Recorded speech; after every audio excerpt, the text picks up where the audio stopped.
Ladies and gentlemen, how you all doing? This is Con Ulrich. And I'm Mangru, hello. And folks, today I am here with the birthday boy from the north on Carpiquet Duelists, bringing you another replay from the New Year's tournament from SD44. Yes, that's right, by the time we are casting this is in fact Rangu's birthday, so, you know, show him some love over there, please. In the meantime, Rang, who do we have? What are they bringing to the fore? On left-hand side in the blue, we have Dindomir playing the 3rd Canadians. And on the right-hand side in the red, we have a GalOneill playing the 2nd Panzer Division. Indeed. So, of course, we have 52-48 already. Very early start off. Remember that location is far more important here. As you can also see from really our deck kind of loadouts, 3rd Canadian, if you guys recall, super heavy rifle spam. Massive amounts of rifle spam. What do we expect in the 2nd? Pretty classic 2nd, high veterancy, very effective units due to the veterancy. Good use of the Panzer 4s and pretty decent infantry, all things considering. Basically, a pretty interesting matchup on a pretty interesting map. Carpiquet Duelists has always been weird because of just how open it is, and it's really going to come down to that good 1.2 kilometer range weapon. As you're seeing up north here, the Pack 40 is getting some good hits, knocking out a hippity-hoppity kangaroo.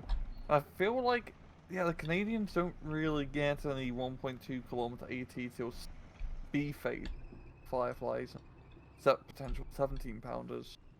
So, yeah, it'd be a little bit difficult for him. It'll be a little bit difficult, but at the same time, I almost kind of like having these Vickers very ferociously being pushed out in the center part of the map. Not for nothing, but that's going to set a base of fire that's going to mean going across any kind of open ground nearly impossible. Yeah, and they're definitely going to be much more effective than just your regular rifle, Bren machine guns at longer range. On a map like this with so much open ground, you can definitely make good work of those medium machine guns. Very, very true. Actually, I can also kind of like have these 250 Z8s moving on in.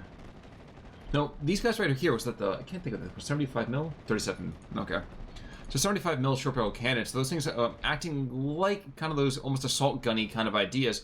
Problem, of course, will be these 6-pounders and that Ram 2 kind of holding down the center part of the map. Yeah, that Ram 2 is such a tough customer to deal with. It's True. pretty heavy armor and also a good gun because it does have that. It does have a 6-pounder, which has a rather nice or decentish rate of fire. I forgot it's an SD2 right ahead of trophy in it. But nonetheless, it seems like GalOneill is really just gearing to push down to Alpha with a bunch of 250 /8. Just using that one spar troop, not much infantry, but hey, you don't really need much infantry in a map like this. Well, and that's the major thing, isn't it? Ooh, super early Typhoon coming on in, and this is going to cause a bit of hassle, and I'm going to put that rather mildly, as a P4 doesn't have a whole lot that he can really do to stave this off. He's just hoping to get that 6-pounder before he dies. Gets a very good hit on the Panzer 4, forcing him to fall back, but yeah, now would be a time to bring in that Ram 2 to try to knock out some of the light armor as the Panzer 4 is bugging off. Doesn't the Ram 2 have, and I hate to play the pun so early, but doesn't it have stabilizers? I don't believe so. Because it's a weird Canadian tank. Don't know if they bothered out. I actually have no idea if they bothered to put stabilizers on it. I'm gonna guess no. Snowshoes, on the other hand, yeah, they're all over those, but fair enough. Looking up to the north, of course, we do have Leo Major just kind of sitting back and hoping that this rifle squad under Kennedy is going to do some actually kind of fighting. Now, unfortunately, if someone's named Kennedy, we in the Americas know what's going to happen to him eventually. And it seems to be happening quite severely already. Yeah. Yeah, you just getting pinned down the Panzer gun at least, but a Pack 40, this is a high explosive support platform. It's going to be a huge pain in the ass to deal with. And the 6-pounder can't really get into a position to deal with that, where he could move a little bit to try and kill that half track. No, oh, yeah. The intriguing thing about these two divisions matching up is that their A phases are so minimal, but when you get to the B phase, man, that 2nd Panzer really kind of takes off here. Yeah, I mean, as we're seeing, both sides really don't have that much on the field. It's just small skirmishing across the airfield at slight advantage to Dindomir. But it's, I mean, for B phase, of course, second Panzer is absolutely nutty to maybe we'll see something, well, absolutely nutty from him. Because GalOneill is having very good momentum down south, pinning down his last rifle drop, and that's, well, there's nothing really left behind him apart from some reinforcements hurriedly being brought in. Yeah, and I guess the question kind of is, will the Lloyd Carrier get brought out before or after he gets to the position? I don't see him making it all the way to the front. I see him by necessity having to drop off early and then hoof it forward. Yeah, he may want to try and think about unloading now. That current position by the hedgerow is a pretty good defensive spot. And he's just going to go down the road and get blasted. Well, I don't know about that. The 250 Mark 8s over here are going to be spending an awful lot of time just dueling with this Ram 2, and it's going to be an awfully one-sided duel for that matter. Yeah, here comes the Panzer 4. I think he's just trying to bring in the 6-pounder roll. The enemy unit's being distracted by the Ram. Well, he's probably going to get a half-track kill at least immediately. Yeah. I always kind of forgot the whole kind of weird targeting sequence for them. One thing as well, though, that we actually kind of have to acknowledge here is the fact that there's very little AT on the infantry over here for GalOneill, especially early on. Yeah, it's pretty bare bones Panzer Pounds department. Fortunately, not too terrible in this sort of matchup, as there's no real tanks to get close to you. Up north, the 6-pounder did go down here, so GalOneill does have an opportunity to push, but there's still a sniper, but with the 250/1, give machine gun support, that shouldn't be too much of an issue. I feel like Dindomir is starting to rupture a little bit into these last few minutes of A phase. I mean, I don't think it's too, I mean, it's really just all coming down to 2. Yeah, I mean, it's coming down to something. I do like actually having this Flak 38 and this Gepard down here to the south. Not for nothing, but it is worth seeing the anti-infantry kind of platforms being set up here.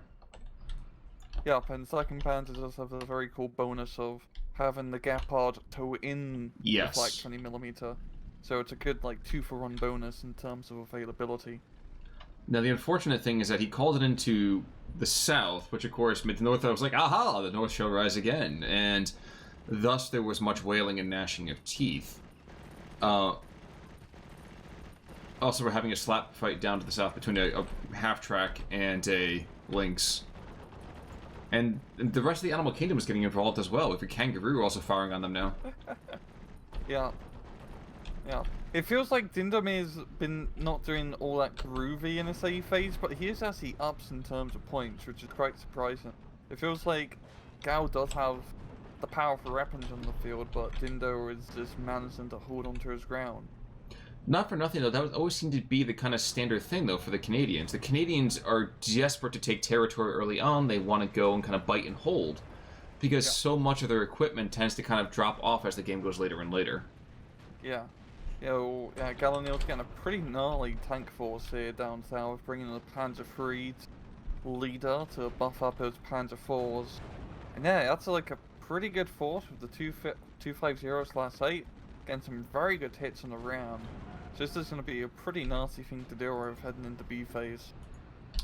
That assumes, of course, that the 6-pounder doesn't take out everything and anything, because that last half-track has now gone down. And yes, there's a Gepard down to the south, don't get me wrong. But he still don't see a whole lot. Yeah. Up north, GalOneill getting a bit aggressive with the Pak 40 here, actually moving across the airfield. Trying to make some territory, but it's really going to come down to Panzer Grenadiers slow. Actually, no, I think the half-track rush in and finish stuff off. I'd be mildly amused if Leo Majors goes down because of an AT gun. He's not going to, apparently, but it'd be really amusing. Never mind. It looks like old One Eye's. Yeah, it's like old One Eye's gonna go down here. I think for machine gun fire. Yeah. Huh. Yeah, down south, 20 mils suppression. Dindomir's positions here. I do like how I've got the Panzer Grenadier behind enemy lines. He's probably not in his most favourable position yet, but if he does manage to suppress the kangaroo now, he should be able to capture a bit of front line. But the kangaroo doesn't even know that he's got a hunter out there. Which is just as thankfully the Panzer Grenadier doesn't have Panzerfaust. Yes, and that was the other thing I was going to add on in there as well. But we do actually have a pack track coming on in with the P-Shark squad, which I do like seeing. Yeah. One thing I'm actually surprised we didn't see here earlier was that Dindomir, of course, does have those, was it 120? Oh, no, 120s. 25-pounders. But 25-pounders didn't really get themselves onto the field until it looks like just now. I am surprised at that, but at the same time, I'm almost kind of... disappointed is the wrong word. I expected them earlier, I suppose. Yeah. I'm quite surprised he's not just using Saxon. Yes, that's usually, true too. Yeah, because usually when I used to play Fighter Canadian, I just skip the 25 pounds and just go straight to the self-propelled gun. And Saxon's just so goddamn good in SD44, man. No, wait, sorry. Are we talking about the right level of clergy, or do you mean priests? No, I'm dead serious. The Canadians... No, Saxons. They have Saxons. In ST44, Canadians have Saxons, but in ST2 they have priests. Yeah. I'm rolling back the tape here. I'm looking at the deck right now. I'm seeing priests over here. Is it priests? Yeah. Oh, never mind. I'm an idiot. It's the Church of England over here, man. We don't worry about those stupid sextons, those deacons and stuff like that. No, I was just curious. Down up to the north, shockingly enough, this Typhoon has come in to save the day. And that poor pack is just getting shellacked by 50 cals. Even more amusing is the fact that this Vickers and Leo Major are somehow still alive, despite the fact that he has just been attacked by multiple waves of infantry. Yeah. But okay. Yeah, it's holding like the north really well. The Panzer Grenadier force have been pushed back for now. 25-pounders trying to shell they're trying to sell the half-track thrower.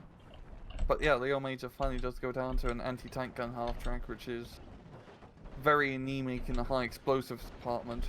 Yeah, blind squirrel, acorn, something like that, right? Yeah, but down south, GalOneill has managed now, but a good amount of territory and getting that slow but sure +1 point advantage.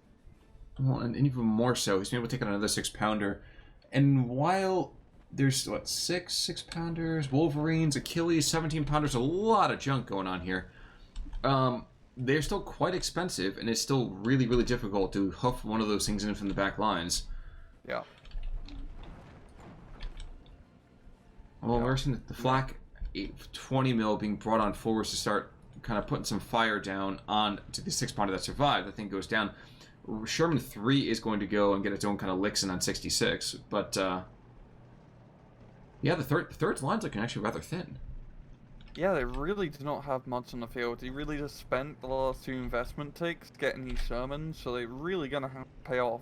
I mean, down south, it's only 1 P4 and 1 P3, so it's not super scary, but still, with only a single Sherman, it's not the safest move. We got a rest being brought in, which will definitely help out, and maybe discount a battery in a 25-pounder more than anything. I feel like the Northern Sherman here is going to run into that Pack 40, and that will not be good for its health. Probably not. Now, the one thing I was noticing over here, the P3 really is a blade of armor for the P4. Yes, there's the whole thing of having the veterancy, but the P3 is there just to look pretty and to kind of shout at them. Yeah. Better for the honestly, it's better for the P3 to get shot at than P4. Yep. It's all about the big gun.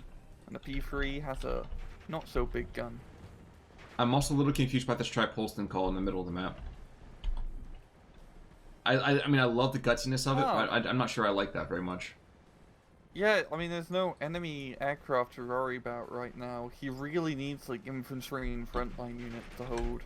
Like, that's not the best call, I think. He's bringing a Wolverine down south. That call I like. It's definitely a good call, because he can outrange a Panzer 4 and Panzer 3.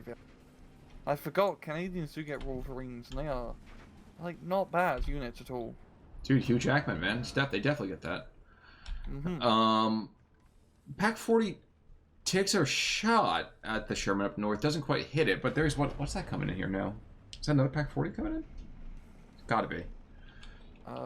Another Pack 40 to the north. Yeah, it's another Pack 40. It's going to be a Pack 40 party con.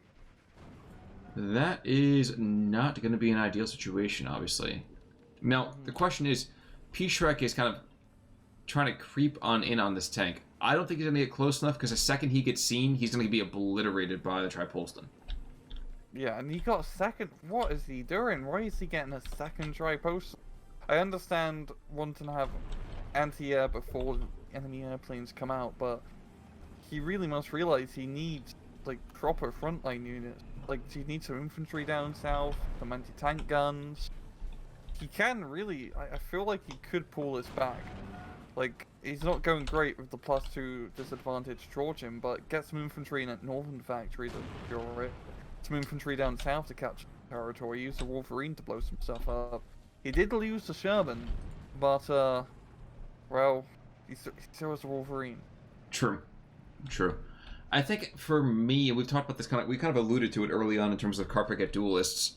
A really good kind of solid setup is push the flanks. I mean, that was the SD44 thing. You pick a flank and you kind of nip at it and nip at it and nip at it until things crack loose or your opponent gets tired and goes to bed. Like, that was the big play.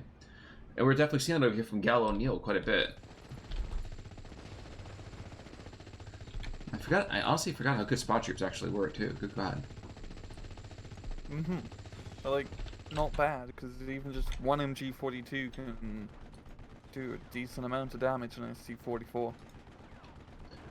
Almost as a Storm Grenadiers. Oh yeah, that. Oh my God, I forgot this was the MP44 division. Yeah. Totally forgot about that. We got the Recon Panther down south. The absolute classic.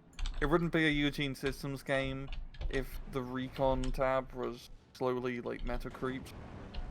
That's okay. We also have the Focke-Wulf up north with the rockets. The rockets which were like, I'm gonna make you scared, but I'm not gonna kill you. Ugh. Yeah, now it's really not looking good for Dindo. I mean, down south, he just managed to knock out the Wolverine, but the Panther's really just gonna hamper the party here.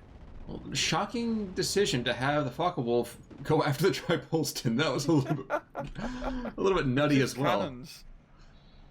Rockets should have definitely blew him up, but yeah. The Pack 40 does go down up north. Yeah, but that was the limping one who didn't have a whole lot of ammo left anyway. So. Yeah, and the Wolverine down south go down. It did. Yeah, he only has a the Panther got him. I turned away 1 second. And honestly, I think that was probably the right call to tap out. Even going into C, if you think back to what we had over here for the decks, at that point, more P4s, more Panthers, more Grenadiers. It's an uphill battle for a lot of the Canadian material. It's an uphill battle, but I think it probably could have been played a little bit differently there. Yeah, yeah, he really just needed some more better unit during that, like, mid or B phase. Like, those Tripolston and investments are really not worthwhile. Well, looking at kills and losses over here, 500-point difference, which looks surprisingly meager. I felt like things were dying a little bit more often than that. Looking at the kills, Canadians being very gentle and gentlemanly, kind of spreading the kills around quite a bit. Meanwhile, over here we have Axel slashing through 1, 2, 3 vehicles, a couple of infantry squads. And really, outside of that, I mean, most things. For some reason, I've read that as the Vespa killed by the Vickers machine gun. That made no sense. Most things at least treated equally. Yeah. Yeah, the 250 Zeros Class 8's got, like, a decent amount of kills overall. But he just managed to get, like, good territory down south, put on the pressure. Very true. Yeah, B-Phase 2nd Panzer is a very scary thing. That is also very true. We didn't even see the hero unit as well with Ramst. But regardless, it is kind of nice to see an old friend back in the battle space. So, any final thoughts for our great viewers out there, Rang? None whatsoever. Well, in that case then, folks, we are going to come back with you with another match from the New Year's SD44 tournament over here on Thursday. So definitely do swing by to check it out. But until next time, I'm Connell Work. I'm Rangaroo. Take it easy.